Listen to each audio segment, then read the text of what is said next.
Hello my dear students और मेरे प्यारे साथियों। आज हम लोग दो तीन टॉपिक पे बात करेंगे कि क्या हम लोग बिना नेट किए भी पीएचडी में एडमिशन ले सकते हैं। क्या बिना पीएचडी के हम लोग कॉलेज का असिस्टेंट प्रोफेसर बन सकते हैं कि नहीं बन सकते हैं।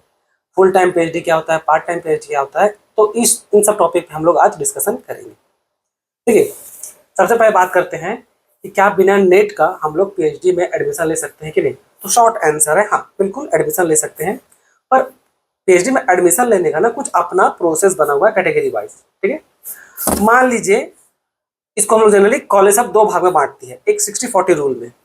अब देखिए, ये जो 60% रिजर्व है ना, ये रिजर्व रहता है आपका नेट जाने पे। मान लीजिए 10 सीट अवेलेबल है कॉमर्स डिपार्टमेंट में, मान लीजिए 10 सीट अवेलेबल है, तो 6 सीट रिजर्व कर दिया जाएगा नेट जाने के लिए और 4 सीट रिजर्व किया जाएगा जो कॉलेज का जो अपना एंट्रेंस एग्जाम होता है, जो आप बिना नेट जाने निकाले जो एडमिशन लेने को सोच रहे हैं, वो ये 4 सीट आपके लिए मतलब रखा हुआ है।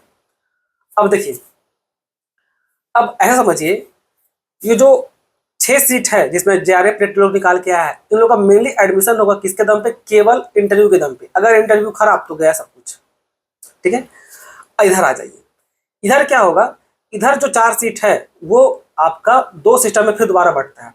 एक जो आप रिटर्न टेस्ट दिया लीजिएगा, सो एंट्रेंस कॉलेज का एंट्रेंस एग्जाम, और दूसरा उसमें आपका इंटरव्यू।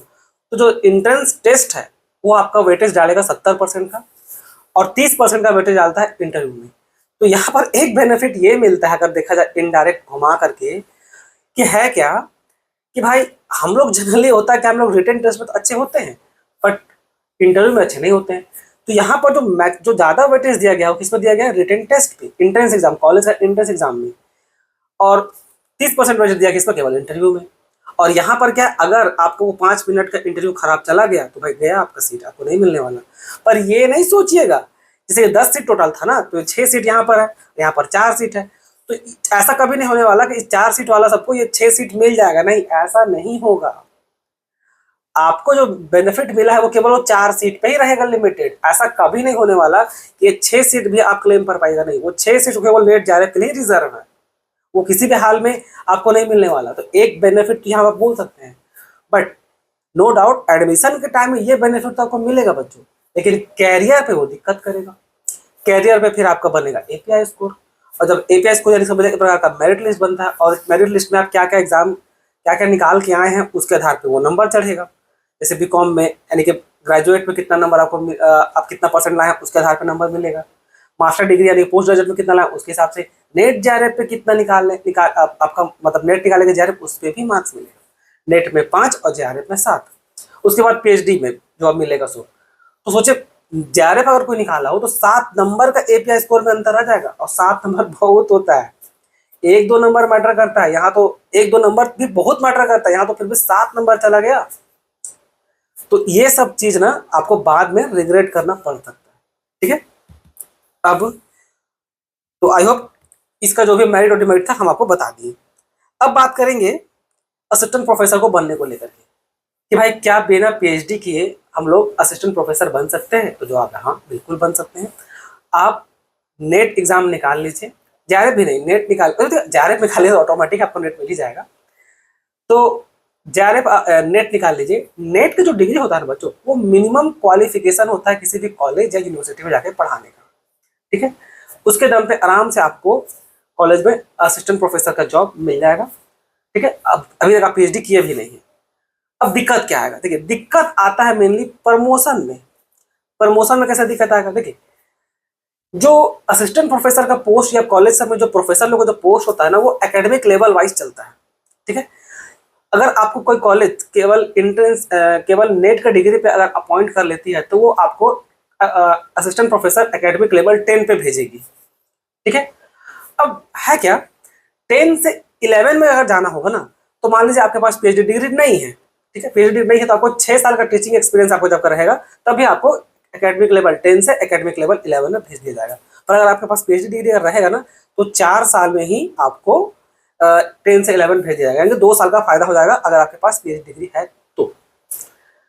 दिक्कत क्या है, दिक्कत आएगा इसके बाद एकेडमिक लेवल 11 से एकेडमिक लेवल 2 यानी कि असिस्टेंट प्रोफेसर से जब एसोसिएट प्रोफेसर बनिएगा या उसके आगे जाइएगा, तो यहाँ पर कोई फर्क नहीं पड़ता आपका कितना साल का टीचिंग एक्सपीरियंस है। आपका 20 साल का टीचिंग एक्सपीरियंस क्यों ना हो, आप 11 से 12 नहीं जा पाइएगा, 11 से 12 जाने में 100% रिक्वायरमेंट है आपका पीएचडी डिग्री का, इसमें कोई इफ बट नॉट नहीं सुना जाएगा। तो ये कुछ मेरिट्स है, तो कुछ डिमेरिट्स भी है। एक बार क्या और देख लेते हैं, कुछ छूटा नहीं। हाँ ठीक है, और एक और भी दिक्कत है, ठीक है, अब इसका एक और डिमेरिट समझ लीजिए। जब आप जॉब के लिए जाइएगा असिस्टेंट प्रोफेसर का पोस्ट के लिए, तो आप तो केवल नेट निकाले है ना, या जेआरएफ निकाले, मान लीजिए केवल, उसके दम पे आपको नौकरी मिल गया है। तो अपॉइंटमेंट में भी बहुत प्रकार का इशू होगा। देखिए, अपॉइंटमेंट जो होता है असिस्टेंट प्रोफेसर का, वो ना आपका मेरिट लिस्ट के, आपका एपीआई स्कोर के आधार पे बनता है, ठीक है, एपीआई स्कोर के आधार पे बनेगा और प्लस इंटरव्यू के आधार पे। तो एपीआई जो स्कोर होता है ना, वो तो जैसा आपको स्टार्टिंग में बताऊं, वो अलग अलग मार्क्स में चढ़ेगा ना, तो वहां पर भी तो आपको नेट जेआरएफ का रिक्वायरमेंट पड़ेगा कि नहीं, तो एक डिमेरिट और निकल के आ जाएगा। ठीक है, अब बात हम लोग करेंगे कि भाई जो पीएचडी होता है ना, फुल टाइम पीएचडी और पार्ट टाइम पीएचडी, दो प्रकार का पीएचडी होता है।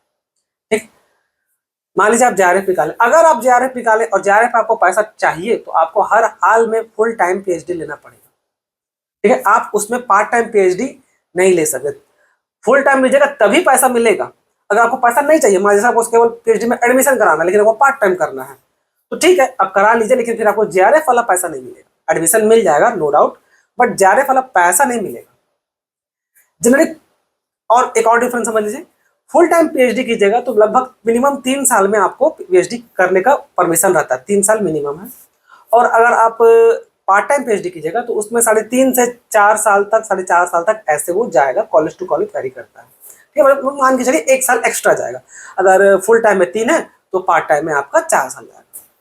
तो किस तरह बच्चा को चूज करना चाहिए? देखिए, सिंपल सी बात है, अगर आप स्टूडेंट है, जेआरएफ निकाले, तो कोई शक का बात नहीं, आपको जेआरएफ चूज करना पड़ेगा फुल टाइम पीएचडी के साथ।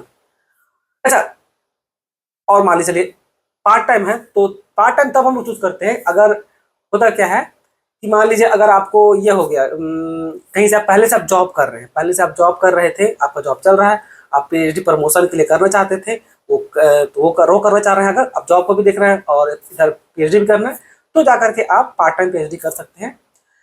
जनरली हम लोग फुल टाइम पीएचडी में इनरोल कराते हैं खुद को, और 2-3 साल में जितना जल्दी हो सके कंप्लीट करने का उसको कोशिश करते हैं, अगर आपको जल्दी खत्म करने का मन है तो। ठीक है, तो ये कुछ डिफरेंस है फुल टाइम पीएचडी में और पार्ट टाइम पीएचडी में।